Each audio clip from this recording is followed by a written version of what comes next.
Hello, my name is Tom Waltman, and I will be talking to you today about golf, specifically the PGA Tour FedEx Cup, which is the playoffs.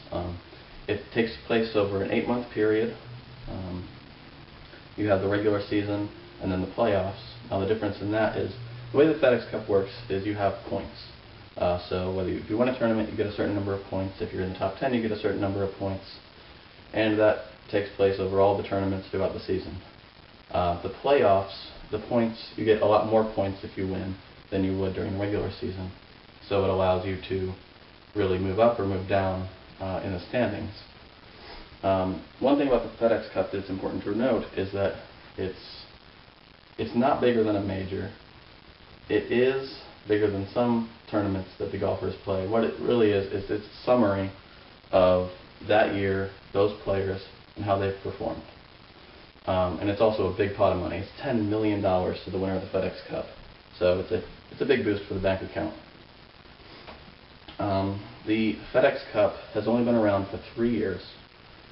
And during that period, it's overgone several changes. Most notably the points reset and other things.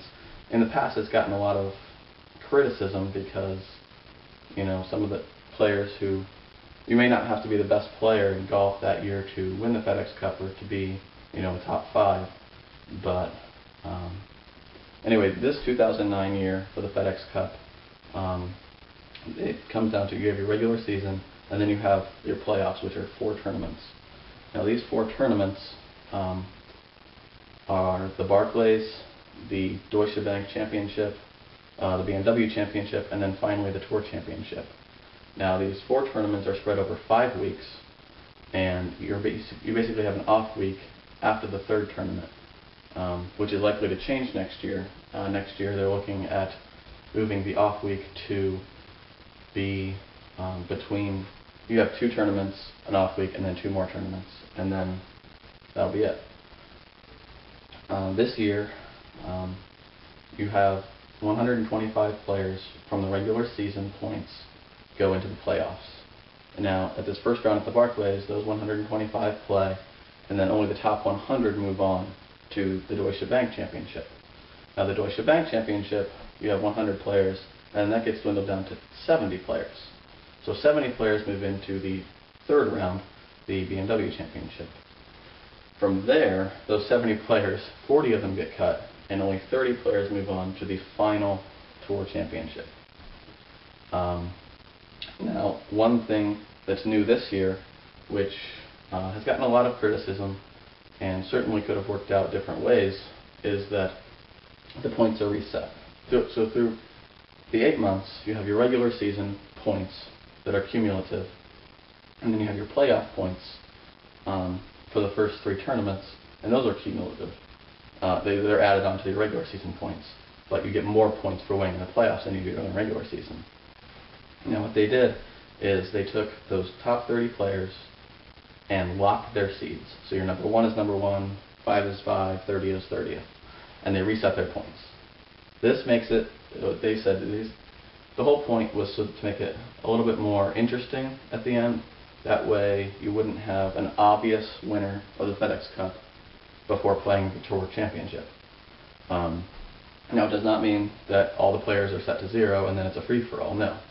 Like I said, they locked the seeds, so number 1 will get 2,500 points to start the Tour Championship, and the 30th player gets, I believe it's 210 points to start the Tour Championship, and then it's spread all throughout there. One of the big things is that the top 5 players, top 5 seeds at the Tour Championship, if they win the Tour Championship, they win the FedEx Cup, the way that the points are, because you get an additional 2,500 points for being number 1 at the Tour Championship. So those top 5 players are guaranteed to win the FedEx Cup if they win the Tour Championship. The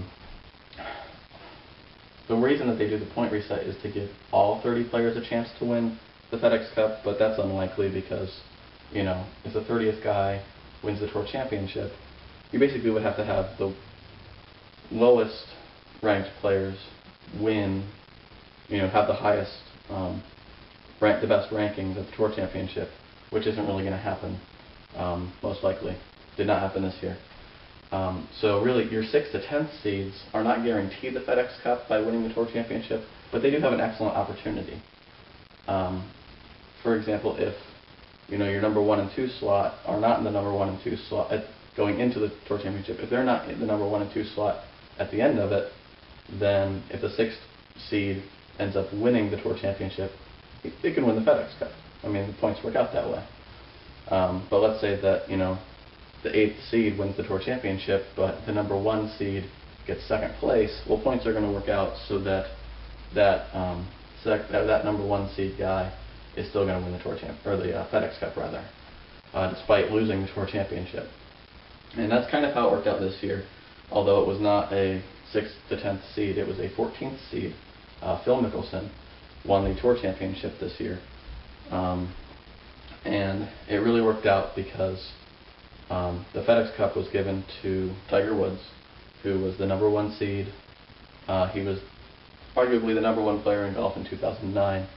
The FedEx Cup standings at the end of it all were Tiger Woods at first with 6 PGA wins, Phil Mickelson at 2nd with 3 PGA wins, and Steve Stricker at 3rd with 3 PGA wins. So arguably the top 3 players in golf in 2009 were 1, 2, and 3 for the FedEx Cup.